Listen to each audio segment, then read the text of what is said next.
ओम शांति।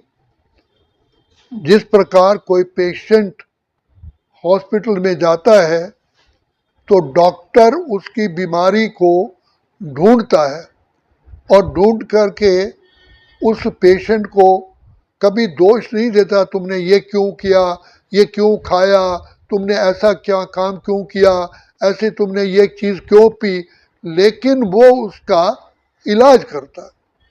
जो हो गया, डन इज वेल डन। लेकिन अब मुझे क्या करना है, अब पेशेंट का इलाज करना है। क्यों, क्या मैं ना जा करके उसका वो इलाज करता है। इसी प्रकार परम पिता परमात्मा जो ज्ञान के सागर, सुख के सागर हैं, वो भी आकर के हम बच्चों को कभी भी ये नहीं कहते कि तुम पाप आत्मा हो, तुम गंदे बन गए हो। लेकिन पिता परमात्मा हमें आकर के बड़े प्यार से हमें ज्ञान का इंजेक्शन लगाता है। जैसे डॉक्टर प्यार से एनेस्थीसिया दे करके ऑपरेशन करता है, इसी प्रकार से पिता परमात्मा साक्ष पार ब्रह्म परमेश्वर ने हमको आकर के मीठे रूप से कहा कि बच्चे, रियलाइज कराया कि तुम आत्माएं तो सत्व प्रधान थे। जब घर से आए थे प्योर थे, सर्वगुण संपन्न, 16 कला संपूर्ण थे, संपूर्ण निर्विकारी थे। तुम ऐसे तुमने 8 जन्म सत्युग में लिए, गोल्डन एज में। तुम ही तो महान आत्माएं थे। नर श्री नारायण था, नारी लक्ष्मी थी, दूध घी की नदियां बहती थी, ये सृष्टि हेवन थी, पैराडाइज था, बैकुंठ था। यहाँ तुम सब देवी देवताओं के रूप में यहाँ थे। तो धीरे धीरे जन्म मरण में आते आते तुम गोल्डन स्टेज से सिल्वर एज में आए, और फिर तुमने बॉडी कॉन्शियस में आ गए। जब तुम इन्हें संसार में जन्म लिया था प्रथम बार, तो तुम्हें ज्ञान था कि हम आत्मा हैं और ये देह हमारा वस्त्र है, हम खेल खेलने के लिए आए हैं। लेकिन खेलते खेलते अपने आप को भूल गए, नाटक में इतने खो गए कि नाटक के जो एक्टर थे वही सब कुछ सत्य मान लिए और अपने निज धाम, निज स्वरूप और निज पिता को भूल गए और अपने को आत्मिक की बजाय देह अभिमान में आ गए। तो जैसे देह अभिमान में आए तो 5 विकारों ने हमें घेर लिया। जैसे दिया बुझता है तो अंधकार, अंधेरा अपने आप आता है, और अंधेरे में मच्छर कीड़े मकोड़े अपने आप ही प्रकट हो जाते हैं। इसी प्रकार जब हमने अपने को देह समझा, अर्थात हम अज्ञान था, हम कह रहे हैं कि ये मेरा शरीर है, फिर अपने को शरीर क्यों समझ रहे हैं? इससे बड़ा अन्याय क्या हो सकता है, इससे बड़ा असत्य क्या हो सकता है? कह रहे हो कि ये मेरा शरीर है, फिर अपने को शरीर समझ रहे हो। तो ये सबसे बड़ी भूल अज्ञानता है। इसलिए भगवान को कहा कि प्रभु हमें अंधकार से प्रकाश की ओर ले चलो। तो पिता परमात्मा आकर के सबसे पहले हमें आत्मिक स्वरूप की पहचान देता है। खुद को पहचानो। जब हम खुद को जब तक नहीं पहचानेंगे तो खुदा अपने पिता को कैसे पहचानेंगे? तो परमात्मा ने, पिता ने हमें पहले अपनी पहचान दी कि तुम शुद्ध आत्मा हो, अजर अमर अविनाशी हो, तुम्हारा निवास स्थान तो ब्रह्मलोक है, जिसे मुक्ति धाम, शांति धाम, परम धाम कहते हैं। वहाँ से तुम आए हो खेल खेलने। जब तुम खेल खेलने आए थे तो बिल्कुल श्रेष्ठ महान आत्मा, देव आत्मा थे, पूज्य आत्मा थे, डबल ताजधारी थे, सर्वगुण संपन्न, 16 कला संपूर्ण थे। तो बाप ने हमें एनलाइटन किया, बाप ने हमारे अंदर बल भरा, तुम किसके बच्चे हो? फिर परमात्मा ने अपना परिचय दिया, बच्चे मैं तुम्हारा पिता हूँ, मैं, मेरे गुण है ज्ञान के सागर, प्रेम आनंद शांति सुख के सागर हो। तो जैसे राजा के बेटे को, बच्चे को नशा होता है कि मैं राजकुमार हूँ, तो पिता परमात्मा ने हमको बार बार हमें ये बल भरा, बच्चे तुम किसकी संतान हो? मैं तुम्हारा पिता हूँ, तुम मेरे बच्चे हो। शेर का बच्चा शेर होता है, अरे बच्चे तुम तो महावीर आत्माएं हो, तुम तो कल्प कल्प तुमने इसी स्टेज में आकर के भी फिर भी महानता को प्राप्त किया था। तो बाप ने बताया कैसे, जैसे प्रातः काल होती है, दोपहर होती है, शाम होती है, रात होती है, तो रात के बाद दिन आता ही आता है, उसको कोई रोक ही नहीं सकता है। तो इसलिए ये गीत भी कहा गया है, पल भर का है महिमा अंधेरा, किसके रोके रुका है सवेरा। सतयुग बीत गया, त्रेता आया, त्रेता बीत गया, द्वापर आया, द्वापर बीत गया, कलयुग आया, तो क्या सदा कलयुग रहेगा?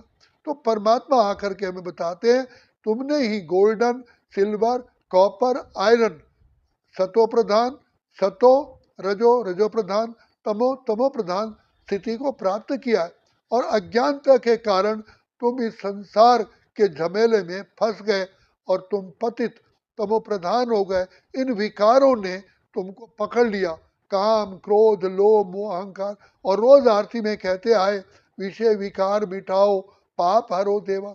तो जिन विषय विकारों से तुम दुखी थे, तो मैं आकर के तुम बच्चों कहता हूँ, बच्चे अब ज्ञान दीप जलाओ। जैसे दिया जलाने से अंधकार दूर हो जाता है, अंधेरे को कोई हम और कोई लाठी डंडे से नहीं भगाते हैं, केवल दिया जलाते हैं। इसलिए पिता परमात्मा हमें कहते, तुम आत्मा हो। आत्मा समझने से ही, जब मैं आत्मा हूँ इस कॉन्शियस में आते हैं, अपने को आत्मा समझते हैं, तो दूसरे की भी देह में आत्मा को ही नेचुरली देखते हैं। तो आत्मा आत्मा को देखने से कोई विकार पैदा नहीं होते। आत्मा आत्मा से भाई भाई की दृष्टि रहती है। आत्मा आत्मा को समझने से हमें पिता परमात्मा याद आता है और ब्रदरहुड की भावना पैदा होती है, हम सब आत्मा भाई भाई हैं। तो पिता परमात्मा ने हमें कहा कि तुम आत्मा जब तक अपने को नहीं समझोगे, तो मुझ पिता परमात्मा की याद आ ही नहीं सकती, क्योंकि तुम खुद को भूल गए हो तो अपने पिता को भूल गए हो। तो सबसे पहले बाप ने आकर के हमें जो हमारी जोत जलाई, हमें ज्ञान दिया कि बच्चे तुम आत्मा हो, मैं तुम आत्माओं का पिता हूँ। अब परमात्मा कहते हैं, केवल तुम अपने को आत्मा समझ मुझ बाप को याद करो। तो याद करने से ऑटोमेटिकली ये स्पिरिचुअल फिनोमिना है, तुम आत्माएं सतो प्रधान बन जाओगी, हल्के बन जाओगी, तुम्हारे पाप नाश होंगे। यही योग अग्नि है, यही याद की अग्नि है, यही लगन की अग्नि है। तो जब हम लगन की अग्नि को जागृत करते हैं, अपने प्यारे प्यारे प्यारे अति प्यारे बाप को याद करते हैं, तो इस लगन की अग्नि से हमारे पाप नाश होते हैं। और दूसरा, जब हम बाप को याद करते हैं, तो हमारी बुद्धि का संग पिता परमात्मा से जुटने के कारण पिता परमात्मा के संग का रंग लगता है। इसलिए हम फिर से ऐसी स्टेज पर आते हैं, तो पिता परमात्मा कहते हैं, बच्चे मेरी याद में रहने से तुम्हारे कर्म श्रेष्ठ होंगे। हम भक्ति में मांगते आए, हे प्रभु हमें दिव्य बुद्धि दो। हम करोड़ों बार हमने गायत्री मंत्र का जाप किया कि धियो यो न प्रचोदयात्, हमें श्रेष्ठ बुद्धि दो। अब भगवान कहते हैं, बुद्धि मांगने से नहीं मिलती है, इस बुद्धि को मेरे साथ कनेक्ट करो तो सत्व प्रधान बुद्धि बन जाएगी। तो ये पिता परमात्मा ने हमको रास्ता बताया कि बच्चे मैं तुम्हारा पिता हूँ। बच्चा अपने पिता को स्वाभाविक रीति याद करता है, तो इसमें कोई हठ योग, प्राणायाम या सांस चढ़ाने की बात नहीं है। जैसे ही बच्चा अपने पिता को याद करता है, तो उसका नाम नहीं लेता, आंखें बंद नहीं करता, कोई माला जाप नहीं करता, कोई हठ योग नहीं करता।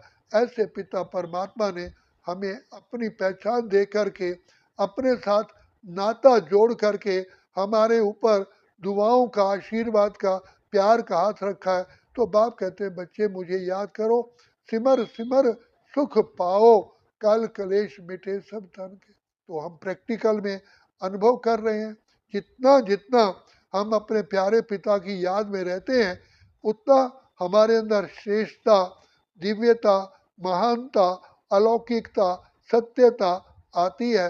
तो जिससे हम महान आत्मा, श्रेष्ठ आत्मा, पुण्य आत्मा बन जाते हैं। इसलिए कहा, योगा कर्मेषु कौशलम, योग से ही कर्मों में कुशलता आती है।